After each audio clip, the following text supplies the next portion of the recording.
Hello, everyone. Thank you for being here today. I'm Dr. Perkins, a board-certified OBGYN, and today we're talking about natural remedies for yeast infections. Yeast infections are incredibly common, and so are the natural treatment options that you may have heard of.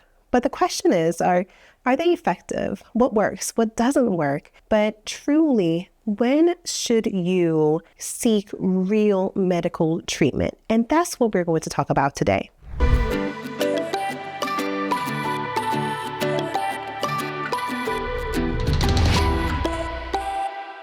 Let's start our conversation by talking about a yeast infection and what it is. A yeast infection is an infection specifically of the vaginal area. Yeast is a fungus, and we're going to have fungus grow everywhere, from our hair, our skin, our nails, everywhere. But specifically in the vaginal space, we call that a yeast infection. It is a fungus that normally lives and grows in the vagina. It's supposed to be there. It helps to make up the vaginal microbiome, all of the bacteria and different things that helps to protect your vagina. So yeast is a good thing. It only becomes a bad thing or something that's problematic for us when it overgrows, when we have too much there, more than what is normally there. A yeast infection is caused by a specific yeast called Candida albicans. Now, if you have a yeast infection,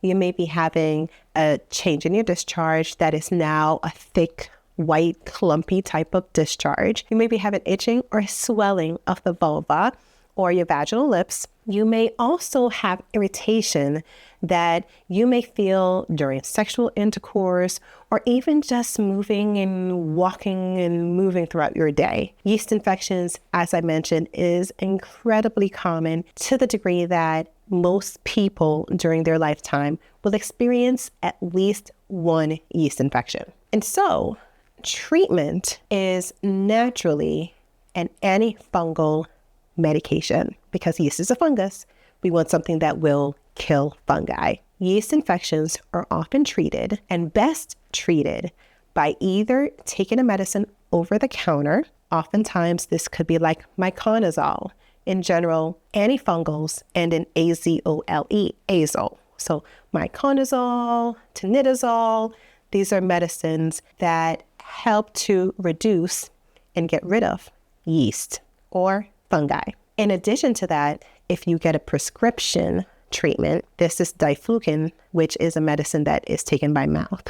It's a pill. Both are really super effective. But if you're watching this video today, you're not looking for a medical medicine type of treatment. You're looking for a natural way to cure and treat a yeast infection. There's so many different things that have been tried, so many things you may hear of.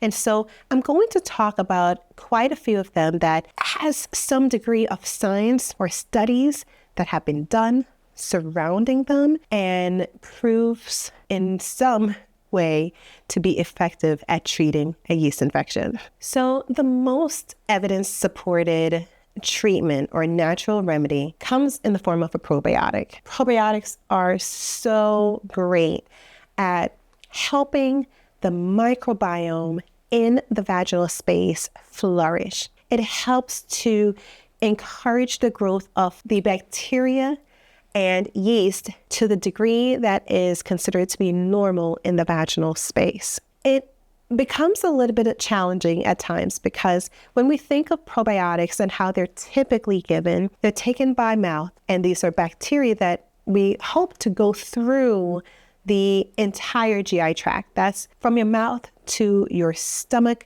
to your bowels. And we want it to survive in order for it to get to the vaginal space.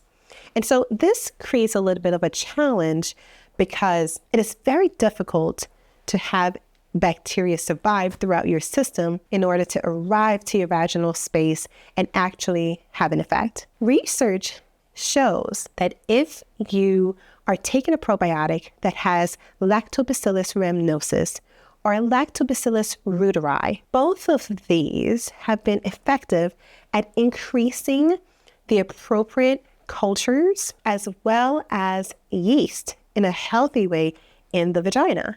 And so there is evidence to support that this works. What works even better than that is actually having probiotics directly in the vaginal space. And so you can find these in the form of like a gel that can be inserted, vaginal probiotic that goes directly in the space that it needs to be. If you're thinking about trying something, that would be the number one natural remedy that I would suggest trying. And if you want suggestions, just leave a comment below and I'll leave one for you. Yogurt is also one that is up on this list, primarily because it has cultures. Most of that liquid, when you open up a yogurt, the liquid that sits right on top, that is the good stuff. Don't pour it off, mix it into your yogurt, eat it all, because that's where your live cultures reside, is in that liquid.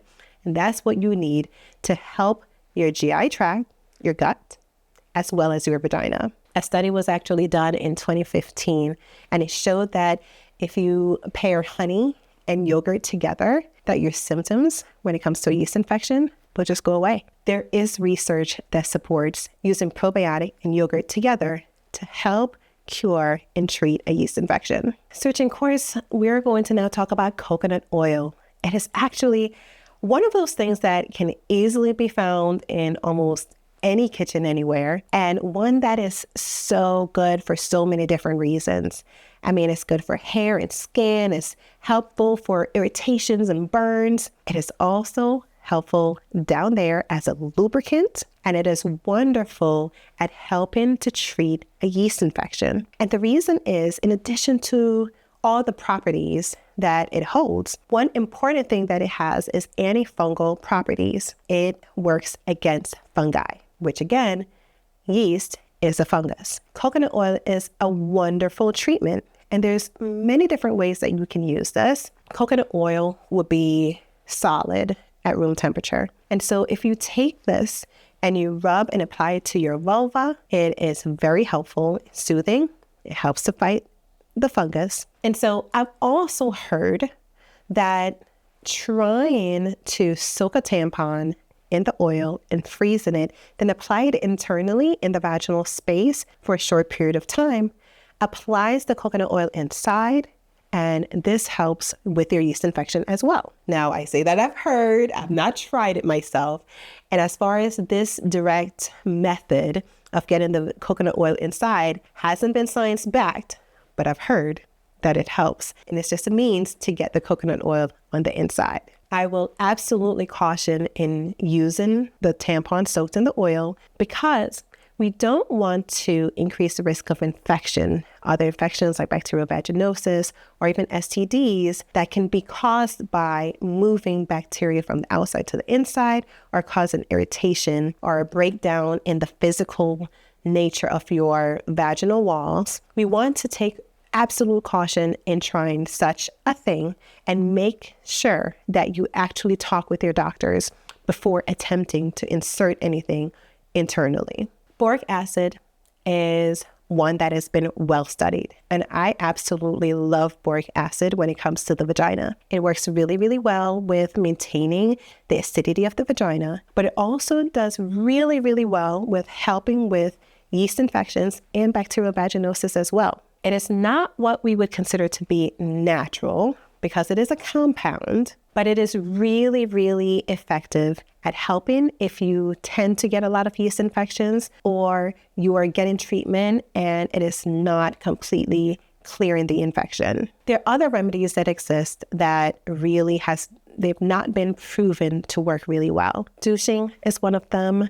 We do not recommend douching ever for any kind of infection or any problems you may have down there, and definitely not for routine use as well. Hydrogen peroxide, that's another one that I've heard a lot about, but there's no science to support that it actually kills or treats yeast or helps the vaginal microbiome. And in fact, it actually can cause more irritations down there. We've mentioned a few different remedies here, the ones not to use and some that you may try to use. But I really want you to know that a lot of times when we feel like we have a yeast infection, because we're having symptoms or changes in our discharge. Research has shown that 2 out of 3 times, the infection that we think that we have or the infection that we're trying to treat is actually not truly what we have and it's not our problem. I say that to say, if you think that you have a vaginal infection, the best thing to do would be to go to either urgent care, go to your primary care doctor, go to your OBGYN, see a doctor and get tested. Have your discharge